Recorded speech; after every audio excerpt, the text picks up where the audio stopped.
Right then, this is a quick walk around video, and this is for a really wonderful CRV. It's a 1.6 SR diesel, but this is a car that literally ticks every single box for the used car buyer. It's had one private owner from new, it's got a full Honda service history, it's covered just 38,000 miles, fitted with the most important option you can get on this car, which is the upgraded sat-nav, as well as the exterior metallic paint, but it is in absolutely beautiful condition. Go around the car. I'm told by people on YouTube that apparently there's a problem with my mic, so I'm hoping it's better today, but if not, I do apologise. I have to sort of get what you can out of the video. Front of the car, very clean. Lights and lenses, of course, are clear and intact. Bonnet, can't see a stone chip of any note on there at all. Near side, passenger side, absolutely like a mirror in the panels. Near side out, front alloy, unmarked. Oh no, there's actually, no, that's a complete lie. There's on a couple of the spokes, there is a couple of marks, so there you go. Found something. Point of the video is to find them, and there you go. Near side rear alloy is very, very, very, very nice. On the back.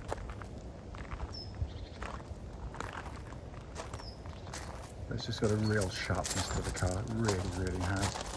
Offside, driver's side, beautifully smooth again on the panel work. Side rear alloy, look more closely this time, it is definitely unmarked. Main panels absolutely pristine. And alloy in the front there again, in beautiful condition. I mean, it really is a truly exceptional example. Let's come to the boot area. Cavernous boot, of course. Yeah, you've got the easy fold rear seats, and unlike so many CRVs, regardless of mileage, it's been kept absolutely beautifully. Load liner fitted, and the carpet underneath looks like it's just come straight out of the factory. It's coming into the back, enormous amounts of leg room, and as I always say, I'm not cheating because I'm 6 foot tall and I've set those front seats for me. You've got this gorgeous Alcantara and half leather interior, which again, CRVs normally really heavily used in the back where the kids sit, and yet this one has got away pretty much scot-free. Onto the passenger side, lovely clean panels, door panel rather, full set of Honda mats. The passenger seat there again looks absolutely fantastic, so it's been given minimal use. Let's come to the front on the driver's side.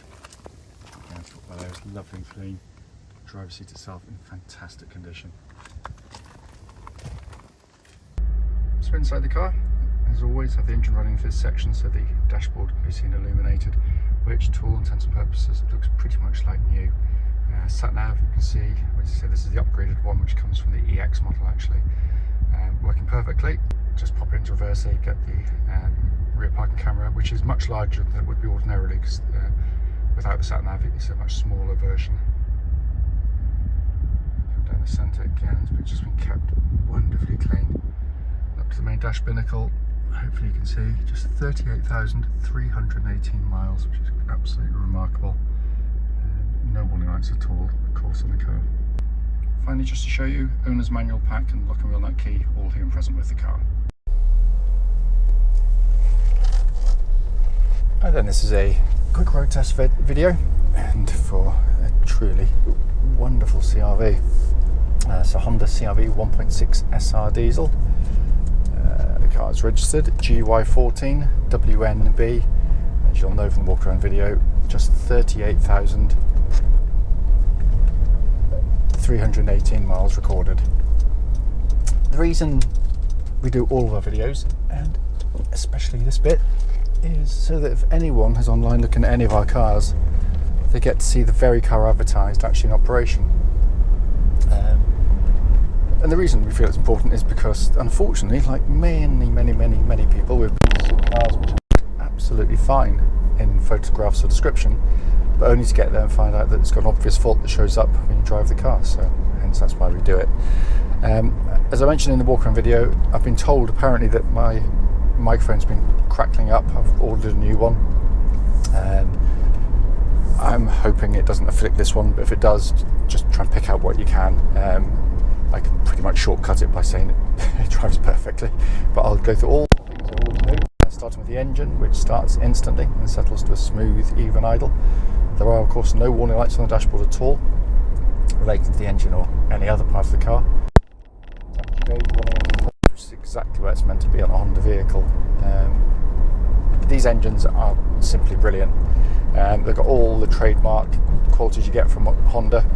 They're tough, reliable, long-lasting.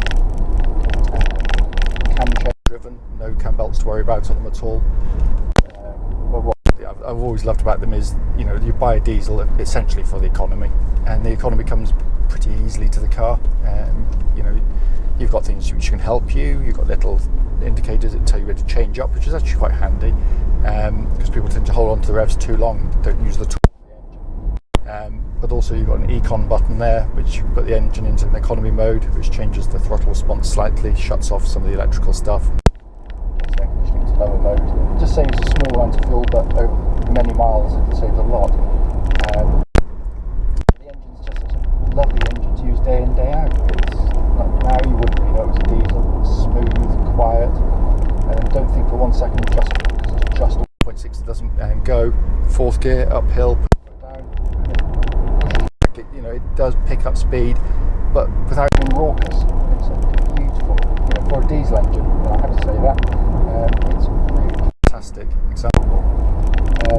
Engine then feeds into the clutch and gearbox of the car. The clutch of the car is absolutely perfect, as you'd expect, of course. Likewise the gearbox. But the gearbox itself is just typical of Honda's engineering. First of all, they position the gear lever in exactly the right position, just here. The angular plane for the gear change is perfect ergonomically, but it's almost like they've taken the gearbox out of a much sportier car, put it into here, because it's much sort of snappier, shorter in throw than you'd normally get from this type of vehicle, and all the better for it. It's, you know, object lessons by the manufacturers, just how to do a really good manual box, and that feels exactly like it would have done. Going on to the steering, the chassis. Honda, of course, when they launched the original CRV, were way ahead of the game.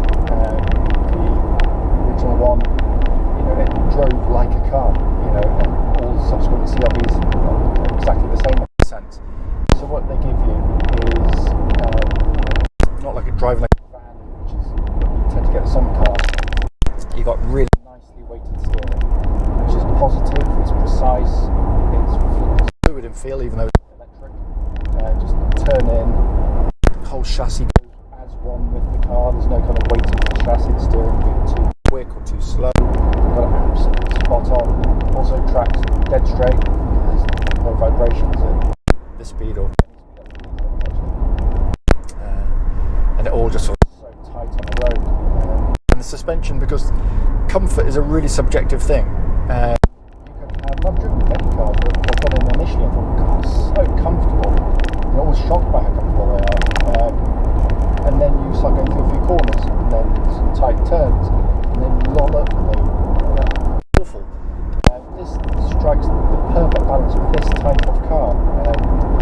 So what it gives you is a very compliant, very comfortable ride, really well judged. But when you do go through corners, even sort of ones like that, the car doesn't just keel over and lollop about, because it's all well and good the driver being comfortable, but the passengers, particularly rear seat passengers with softly sprung ones, is that you get lots of body motion, which can be incredibly nauseating. So they've just done a spectacularly good job on it. Really happy. There's also absolutely no rattles or clonks coming from underneath the car at all. It's as solid as a rock.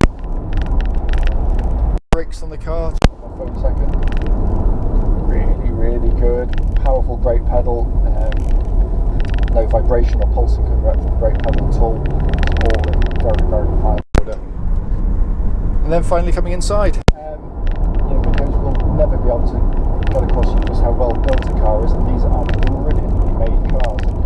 Materials used are designed for family use, so they're hard wearing, you can wipe them down, they don't go for very clever. It'd be easy for them to go for kind of the sort of soft squidgy stuff, which you do get some of it around the car, but there's plenty of hard stuff as well. The upper stuff's softer,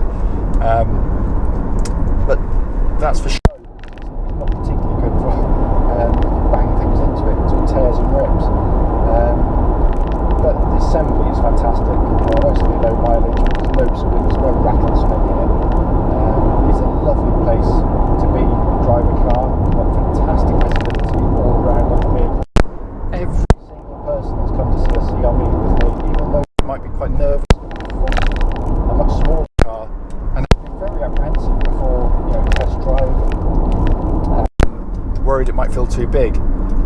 man and a woman, when they've come back off test drive, they've all said the same thing, that it just didn't feel like it at all. They all felt much more confident with the car than they thought.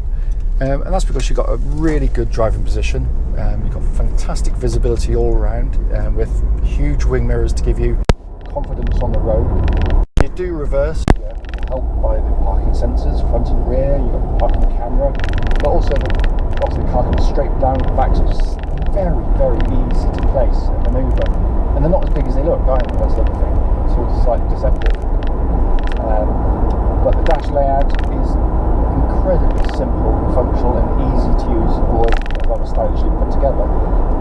As mentioned before, you've got the upgraded sat nav, which works perfectly, and again, it's a doddle to use. You've got dual zone climate control system, so you can have different temperatures side to side if you so wish. All the buttons, the switch gear has that beautiful quality, sort of rubbery, high quality feel that Honda give you with their controls.